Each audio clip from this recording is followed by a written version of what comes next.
frente à minha casa tem um bar esquina cheio de meninas, é o bar do Zezão.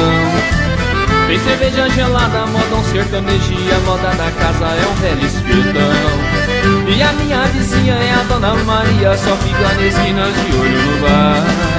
Seu marido chega em casa, procura a mulher, não está. Tá no espetão do Zezão, tá no espetão do Zezão. É no espetão do Zezão que a Dona Maria vai bem. Tá no espetão do Zezão, tá no espetão do Zezão. É no espetão do Zezão que a Dona Maria vai bem.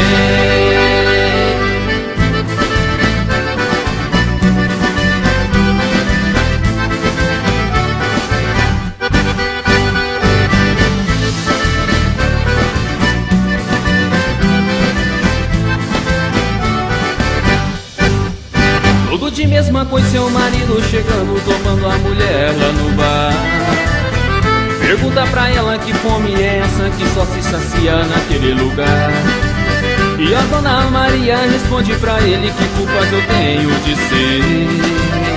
Que culpa que eu tenho? Espetão do Zezão ser tão bom. Tá no espetão do Zezão, tá no espetão do Zezão. É no espetão do Zezão que a Dona Maria vai bem. Tá no espetão do Zezão, tá no espetão do Zezão. É no espetão do Zezão que a Dona Maria vai bem. Tá no espetão do Zezão, tá no espetão do Zezão. É no espetão do Zezão que a Dona Maria vai bem. Tá no espetão do Zezão, tá no espetão do Zezão. É no espetão do Zezão que a Dona Maria vai bem. É no espetão do Zezão que a Dona Maria vai bem.